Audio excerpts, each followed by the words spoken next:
Hey, how lucky am I to watch Hello Okanagan from Armstrong at the IPE office. Hey, Peter! David, it's our first show in person, kind of. Who are we meeting today, my friend? Well, Peter, if you look right up above here, we're right here at Okanagan Spirits Craft Distillery, and we're meeting Tyler, the man himself from Okanagan Spirits. Hello, Okanagan. Hello, Okanagan. Hello, Okanagan.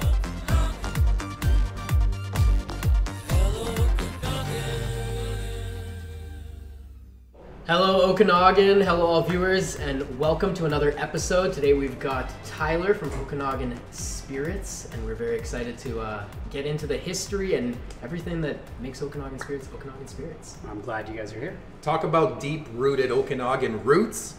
This is the man we wanted to have as our first on-location guest, and you guys will see why. Sweet. And starting off authentic, we are all drinking the Cheers. We got the Applejack IPA whiskey. So give us a quick little synopsis. So it's so the Applejack IPA is a hat tip to local. You can't get more local in whiskey if you're not talking Applejack. You know, this area was all about apples. Yeah. And back in the day, if you needed to fortify, make something that you could drink that was really fortified, it was going to probably be from the fruit or grain that you had around. They had a lot of this. And so they made apple style whiskey on there. This is more in the whiskey lineup, but it's got a little hint of apple in it. Yeah, so it's about 10% apple, so 10% Calvados style, and 90% it's a Citra-based IPA beer that then we distilled and barrel aged for 5 years. So Unreal. No, and it's I can assure you it's real. This is why my cup is so empty, because I am a huge lightweight. So I think Peter's already on his second glass over there, isn't he? I think it's his third now. So.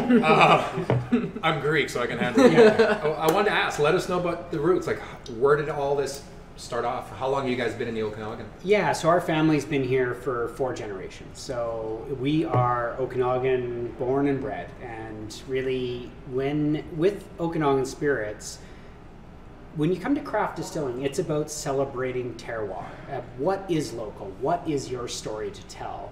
And so right from the early days on Okanagan Spirits, we knew that it was going to be about celebrating what is this bounty around us. And, you know, it's no secret. This is the best place in Canada to grow, whether it's grains, fruit, doesn't matter. We've got the best summers, we get long, hot, dry summers, we get good amount of rain in the spring and fall. It's perfect growing conditions. And so really we wanted to work with the local fruit and grain to create something that actually has a unique profile that is uniquely Okanagan. And so I think that's probably the biggest thing about Okanagan Spirits. It's not pretending to be something else. It's not trying to be Scottish. It's not trying to be Southern US for bourbon on there. It is all about what we have to offer here. So this whiskey could never be reproduced anywhere else because it grows in our local fields just up in the Coldstream Ranch area there. So everything that we touch here has a local profile. We deal directly with local farmers, and it's truly farm to flask all the way through. And I think that's my favorite thing about the company as a whole, is the fact that there's such a big push nowadays to scale, to get bigger and better, and you guys have been able to do that while still actually holding on to the roots of what made you who you are, and really, like you said, still supporting those local roots and making sure that the quality of the product, no fillers, nothing, it's just farm to flask, like you were saying. And it feels like a mom and pop operation still. Yeah. And you guys are huge. Yeah, and it is mom and pop. Like my dad's in the office right now. I'm pretty sure he's having a gin and tonic. You know, my mom was here this morning. My twin sister's here. My brother. So it is a mom and pop. It's a family-based business. But to us, it's as we grow, we just bring on more family members. I think we're up to about 36 farm families in the local area. You know, that really covers about 50 acres of local orchards growing for Okanagan Spirits. Got 20 plus 30 acres of local berry farms, wild foragers, families that go out and forage for us, 250 acres of local crops growing for us in the grain lineup. So it really is about giving back to community and being a part of community, because there is something special here that nobody else can do. And we don't want to be buying in our grains and fruit from somewhere else because that's not our story to tell. You know, if Peace River, they can make great grains. They grow great grains. But I'm not from Peace River. Our family's not from there. We've never been from there. So why would we try to put forward a whiskey that's from that area? It just wouldn't be authentic. One of the coolest things that you'll notice when coming into the Vernon location of Okanagan Spirits is the 1932 Plymouth, the beautiful, beautiful retro vehicle. Why don't you tell us about this classic car and where the story comes from and why it's even here?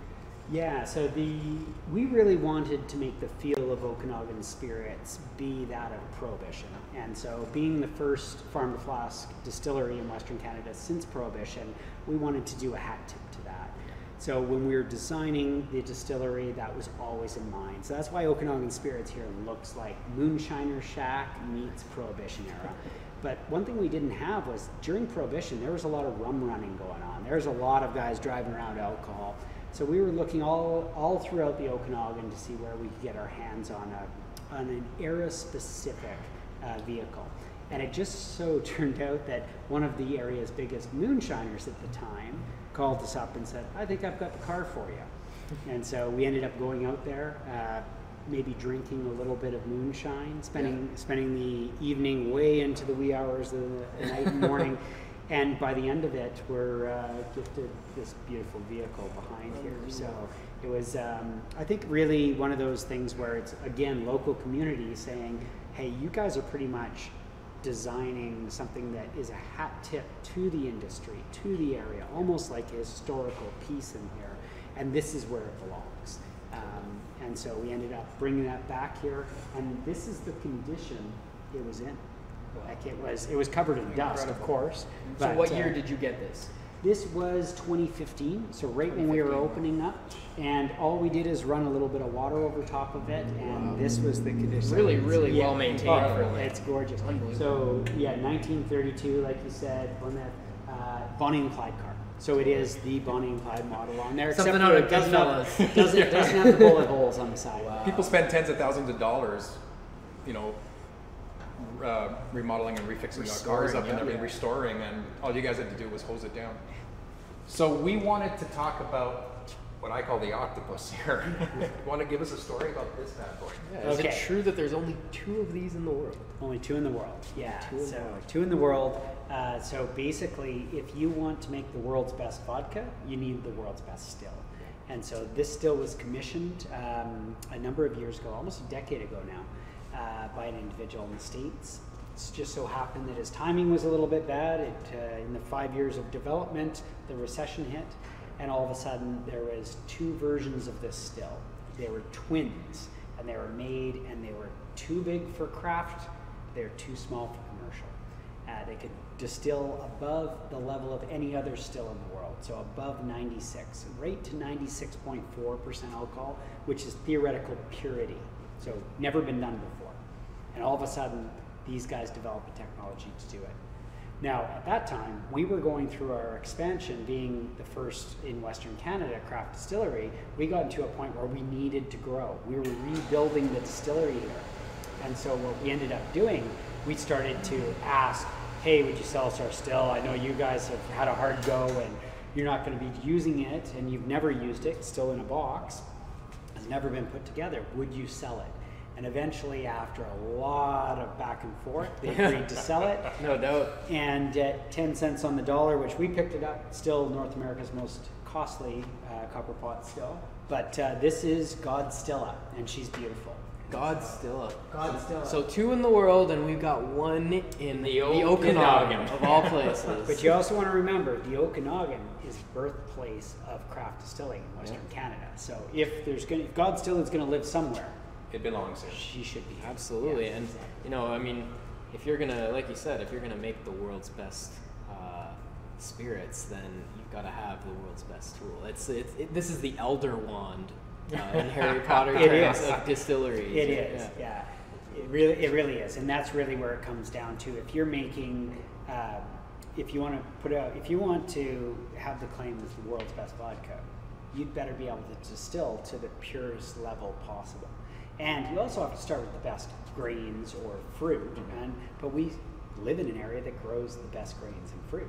So we've got that ingredient. And then you pair that with, 3-time named world's best distiller, Peter Von Hahn, and Chris, who is, Chris Burke is a superstar in the world of distillation. So you pair those, now you get the perfect trifecta.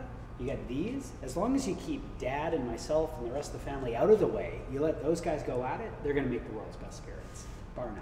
So Dumbledore, tell us. You're the Dumbledore of distillation now. Tell us a little bit about how you got this thing in here. This thing. One of my favorite stories. Yeah. So the reason why it's got this beautiful sort of light above it here as it climbs up through to the heavens there is because on the very day that we were completing construction of the roof on this facility, I was up here and Peter and my dad were down in the States working on this side deal, hoping we could get this and doing a last ditch effort. And I said, okay, well, go for it. If you think you can get it, let's go for it. Yeah. We get a phone call. Good news and bad news. Good news, we got the still.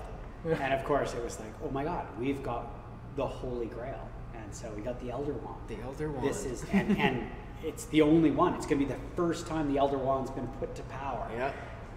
But this is you were the first ones to use it too. Exactly. Not just that. First ones to use it. So those people that you got it from just had it in the box. It was still in, and we're talking boxes. We're talking shipping of course, containers. yes, yeah, They're big, right? Yeah. And so it was still in there. Never been used. Never been used on there. And so the Elder Wand comes to us.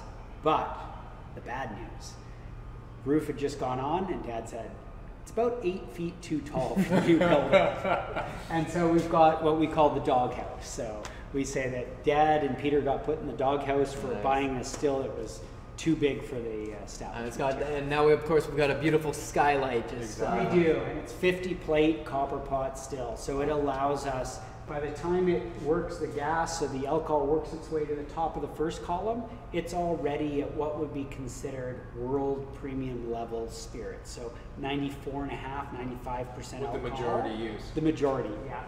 Then it comes down the pipe, and what happens, it has to go through another series of 25 more escape rooms. Each of these windows is in this, that escape game that you go to with friends. Yeah. Imagine going through 50 in a row. You'd be like, oh my God, Get out of here already. Yeah.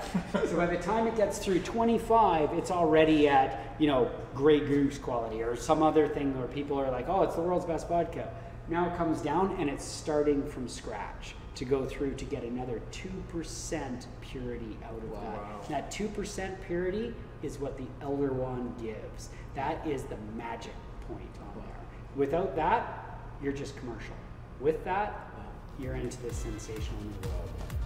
Hey guys, make sure you subscribe to our channel and turn on post notifications to see all of our new episodes. Why don't you tell us also a little bit about some of the stories behind the whiskeys that you've entered in the competitions this year and all the awards that they've won? Yeah, this year Very was a very special year for us. So World Spirits Awards is like the Cannes Film Festival. It is something about real film, right? And for real, true, authentic distillation, there's the World Spirits Awards in Austria. It's sort of a coming together of the top 350 distilleries in the world if you get asked to be able to be a part of it. So there's a cut to even make it into those top 350. Yeah, you wouldn't want to go and just embarrass yourself, that's of course, for sure. Yeah. And so it's very selective. And this year we put forward, because we've done well in past years, our distiller, Peter Von Hahn, he's twice been named Distiller of the Year at the World Spirits Awards in the past. Yeah. And so it's the only time it's ever left Europe. And so because of that, and because of, I think, of our link to the land and authenticity, we keep on being able to be representing Canada at the World Spirits Awards. Amazing. And this year, unfortunately, because of COVID, things got kind of turned upside down. But this year, right in the midst of COVID, March 20th was going to be the World Spirits Awards, and the whiskeys, the 5 different whiskeys that we do, all took gold in their respective lineup. So first time that's ever happened, a clean sweep. Wow. Clean sweep, five Clean for sweep, five. 5 for 5. Amazing. Yeah, took gold at that, and because of that, Chris and Peter, so our two distillers, took that distillery of the year spot again. And so it was for them. It was upsetting we couldn't be there. We had to cancel tickets at the last moment, but on the world stage, these guys are rock stars. So. No, 100%. And that's what we want to do too, is bring more recognition, obviously, as much as we can. I know you said you had the event online, but it's never the same, right?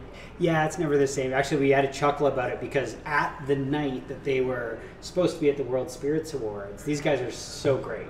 So instead of, licking their wounds and feeling, woe be gone, they were here making sanitizer for the pandemic that was hitting. So they were taking the same whiskey that they make and they had just won Distillery of the Year for, and transferring that, turning it into hand sanitizer for the emergency care frontline workers. And where did that idea come about, like the hand sanitizer?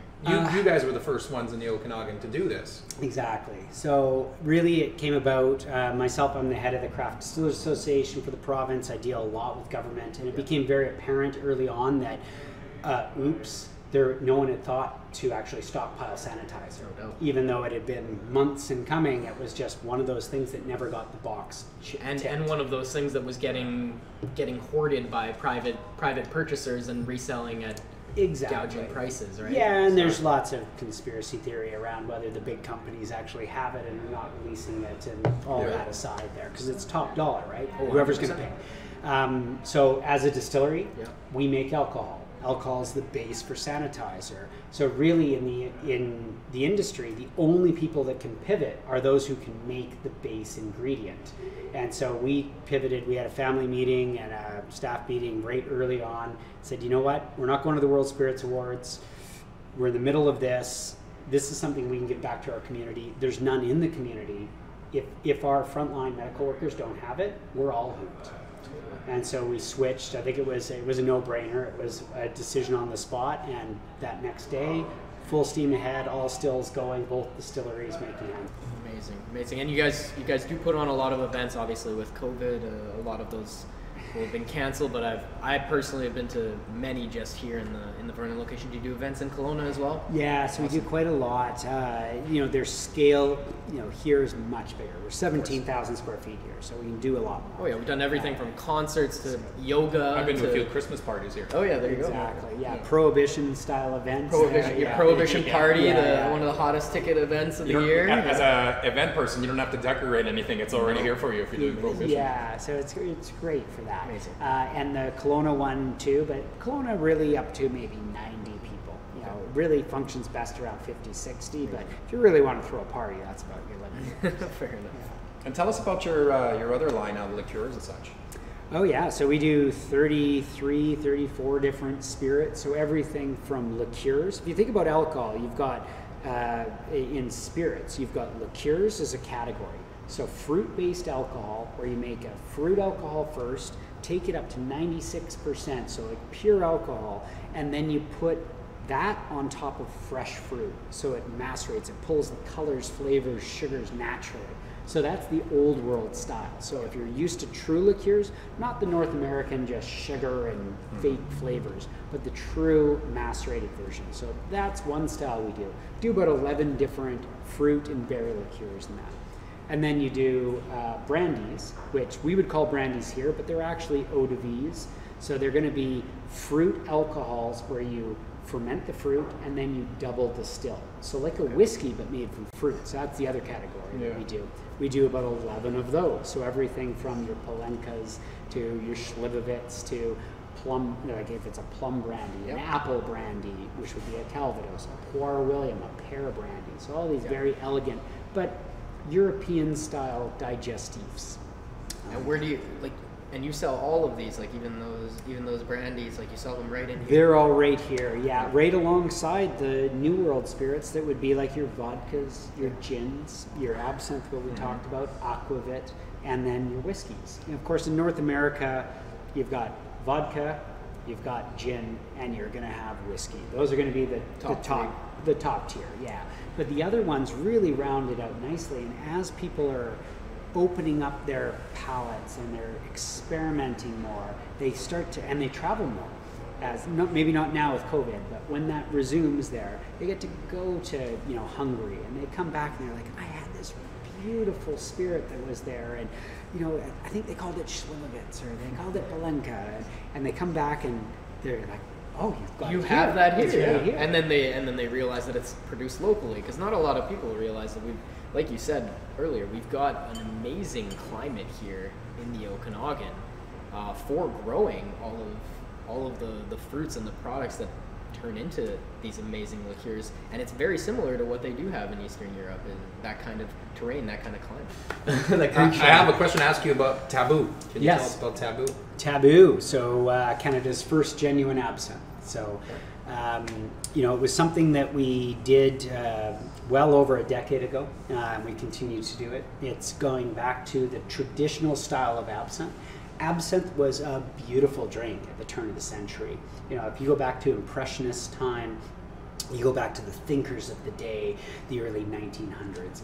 They had just gone away from drinking Jennifer gin, low lines gin, so 35% alcohol. All of a sudden, absinthe comes on. So a beautiful black licorice, fennel anise, kind of like ouzo in there. So you're getting the sambuca ouzo sort of side effect on there, but has wormwood in it, which has an hallucinogen. And so it became in vogue, and people started drinking it, and drinking a lot of it. And then it got banned, and all of a sudden the only people making it were Eastern Europeans, because they decided not to follow the silly Western European ban. But they didn't have the providence of making it. They didn't know, it was basically, they had to fill, I think it was 500,000 gallons demand at the time. Wow. And you imagine if you're a startup and you're like, well, we make really good Palanka, we make a lot of Slivovitz.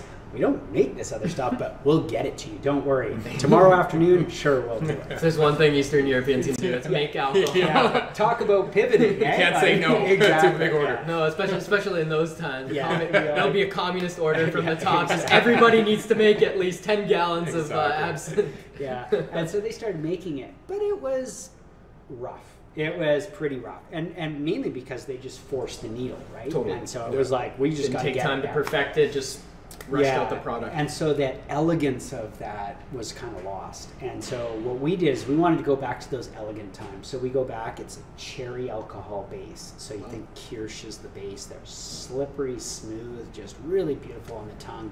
Great black licorice flavor on there. And it's 60% alcohol, but you can drink it at 60% and it doesn't taste that, because it's made in that very, very beautiful, elegant fruit alcohol fashion. Of course, you water it down, it will loose it clouds out, and it looks like a green sort of cloudiness. So it's chasing the fairy, the green fairy. And so it's got a lot of stories around it. It's great for talking around with your friends there. But yeah, if you want to try like an elegant absinthe that would have been like they would have had in the day, had they had better stills in the day. But going back to that original recipe, but with some more modern distillation techniques. So, awesome. Yeah. Thanks for watching, guys. Make sure you leave us a comment and subscribe to the channel. And then you talk about your liquor cabinet the same way you'd hear most people talk about, like we had comic books in the last episode. Their collection. Or art collections or whatever it is, right? Like it is really a collection of stories, and that's what collection. And I would imagine the same thing with whether it's comic books or whether it's home videos. It's not about, or that music collection, those old CDs or those 8-tracks. It's not about what's on them. It's about when that song plays, you what it transported to you. Back to that time. I was just going to say that, because when I used to work with entertainers and we used to tour around the world, I would learn a story about a certain product, so I would bring it home with me, and every time I take a sip, I think of that story that person told me, or where I had it, and the event I was surrounded, or around it, or a launch party that we were at for that product. But I got to go behind the scenes a little bit more than other people and know about it, and so it was more intimate, I guess, than just I'm just taking a sip of something that I just bought at the store. You had more an investment in it, I guess. Yeah, and we joke in here. Like I always laugh with my dad and the family, because I actually I actually almost get offended when people just come in and they're like, "Yep, buy a bottle, boom," and they're gone. I'm like, but there's a story. There's so much. Did you know that we drive our cars on the tails from that? And my dad crushed those out of the. There's great stories here. Yeah. So it's almost like they're missing out on the experience there. It's not, and that's what I think a lot of authentic artisans in their craft, they really want you to get that background because there's meaning behind.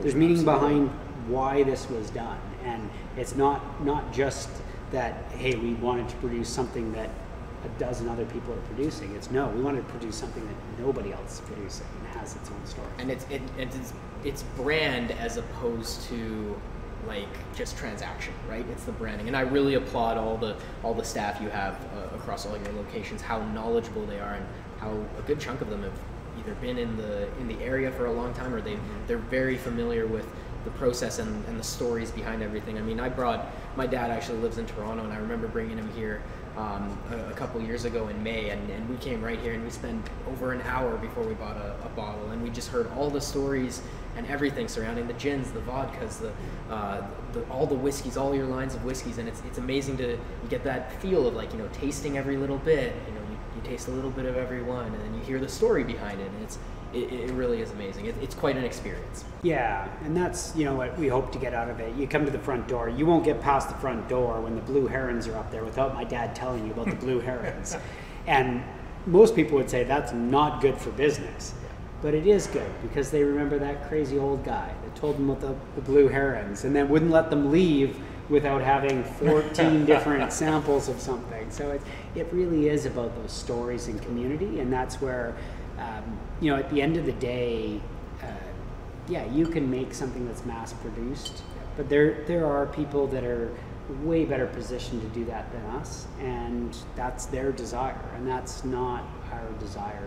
Our desire is we want to be successful, but we also want to have those people that engage personally with us.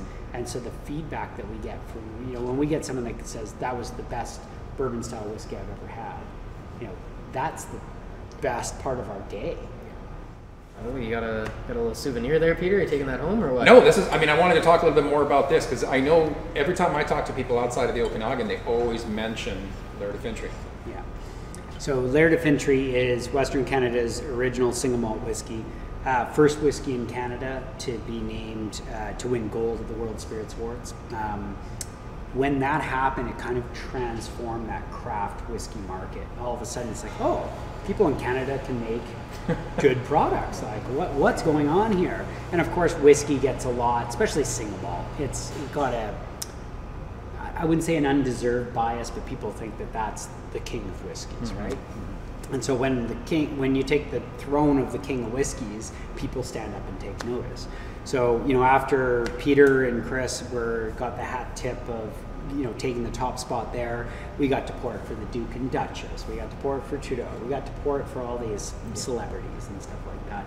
And, you know, we can't keep up with production of that. So now it's a lottery only. It's actually been lottery only ever since the beginning because we only had a couple barrels in the beginning. But I think last year, 20,000 people in the lottery. We released 5,000 bottles. So if you sign up for the lottery, you get a chance to be able to buy a bottle. So kind of a weird lottery, but it does allow you to get it. And if you don't get it in that, our family gives away about 50 bottles a year to charity auctions for them to raise funds. And the going rate at charity auctions is around $4,500 a bottle. Actually, you do it the same way they do the World Cup. You don't just dial in online and get tickets for the World Cup a year or 2 years from now or whenever it goes on sale. It's a lottery system. So you pick the games you want. If you get lucky to get any of those games, then you pay for it. Yeah. So, I can see why, and I know this product very well, so I know why people are waiting to get this on lottery. Awesome. So thank you very much. Let's do a long distance cheers. Virtual cheers. Yeah. No, it's been awesome having you guys there, and really glad that you guys can come down and learn a bit about the distillery and sort of what it means to be in the Okanagan Valley here. As you guys know, living here, but I think maybe a lot of your guests online might not. 100%. Appreciate it. Thank you so much. Cheers. Cheers, guys. Cheers. Hello, Okanagan.